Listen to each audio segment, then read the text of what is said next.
We are at a truck stop in Perry, Florida.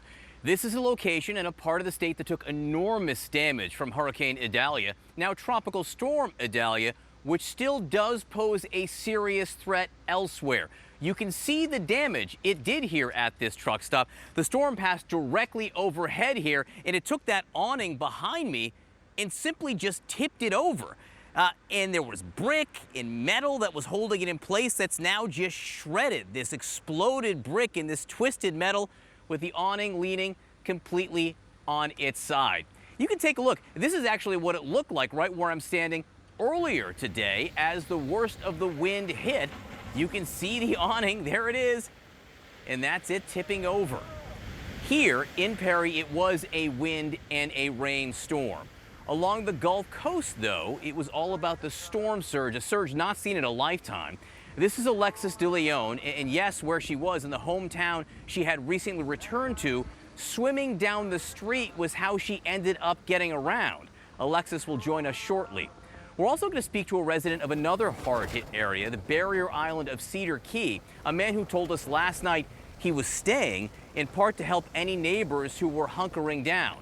And in a moment, the latest on where Idalia is right now, where it's going, and who is at risk. First, though, the scope of it all so far from our Randy Kay. Keaton Beach, Florida, in the bullseye of Idalia. Just look at what's left of this home in Keaton Beach. The roof is gone, but miraculously, the big screen TV is still attached to the bedroom wall. This structure was also badly damaged. At this home, the waves and high water overwhelmed this porch, nearly burying it. There will be impacts far beyond the eye wall. Impacts the Big Bend region of the state hasn't seen in more than a century, like 125-mile-an-hour winds, heavy rains, and a storm surge powerful enough to flood neighborhoods. That building on the end down there is going to come apart. And powerful enough to soak homes. We're just hoping that our house is in a houseboat when we get back. In Perry, Florida, one family had a real scare when trees nearly toppled on their home. Oh, I just heard something crack. Look, there it goes. There it goes. Oh my gosh. No! Oh. It's okay, it's okay, it's okay, it's okay. In that same area, this happened. Oh, look at it. Oh, here we go. Oh, it's the house. Oh! Oh my gosh! The whole roof just came off the house, Mike. Oh my gosh! Also near Perry, Florida, the rain and wind toppled this gas station. In some areas, the conditions were so dangerous. This is the thick of it. We are in the middle of it right now. You can hear that roar. Driving, even for storm chasers, hazardous. Oh my God! Oh! Not even the governor's mansion in Tallahassee was spared. Florida's First Lady posting this photo of what she said was a 100-year-old oak tree that split in two and fell on the mansion. She said she was home at the time with their children, but nobody was hurt. Making matters worse, the lack of power. Hundreds of thousands of customers in Florida were left in the dark, which also became a problem as the storm tracked east across Georgia, promising another long night. Randy Kay, CNN, Palm Beach County, Florida. Those pictures really do tell the story. And as you saw there, Cedar Key sustained serious damage. Last night we spoke with resident and playwright Michael Bobbitt, one of the voices you heard briefly off camera in Randy's report. He was riding out the storm. Thankfully, he made it through, and he shot some just incredible video through it all, and he joins us now. Michael, I have to say, it's wonderful to see your face after everything that you went through. How are you and your neighbors? How are you doing tonight? We're surprisingly well. Did what it always does in the time of tragedy. It came together. One of the great things about this island is that we truly live in community with one another, and we've got each other's backs. It was a difficult evening and a difficult morning, but seeing everyone out cleaning up the streets and checking on their neighbors, it's a little bit of a silver lining to a really tough situation. This is the first chance I'm getting to see the video you shot, and I have to say, it takes your breath away when you look at what you went through. What was it like? Well, let me tell you, I'm just going to turn around here. That video you just saw, here's the aftermath. This was an amazing. This was the faraway inn. These are all little old school Florida villas, and they were just picked up and carried into the Gulf. So that was heartbreaking to see. Before I moved here, I used to stay in this very cottage, number 1 down here. It was hard to see because we've got some new owners here. They knew that this property floods, but this is just a real trial by fire. And if you look down here by the water, all along the ocean are their chairs and microwaves and hair dryers. It's a pretty surreal experience. And when the wind was kicking in the middle of the night, and when the water was coming toward us from all 3 sides, it looked like a leviathan trying to reach out of the water to devour us whole. It was biblical stuff.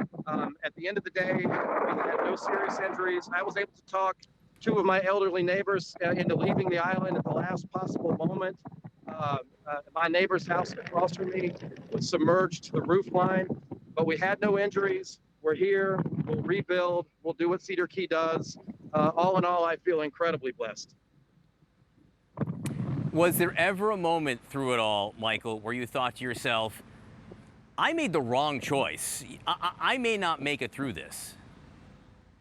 No, not really. I'm a Floridian, and I've been through hurricanes since I was little. There was a moment when I thought, this is going to get real rough. But I didn't make the decision to stay. Last night it was a line in the sand moment for me. I was there because I felt like I needed to be, and whatever happened was going to happen. The real scary moment was this one.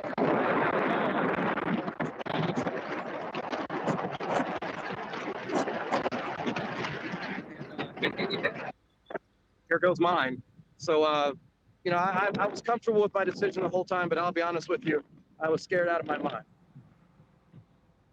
I can't blame you. I'm scared out of my mind looking at the video. Michael, we're picking up a lot of wind on your phone, so if you can try to shield the microphone in some way, we'll be able to hear you much better. Right, you had at one point, you had boats. You had boats at the ready to use if you needed them to help rescue your neighbors. Did you end up using those boats?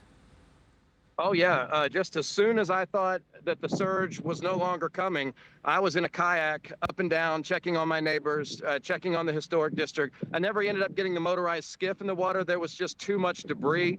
There were parts of buildings and houses and cars and submerged pickup trucks everywhere.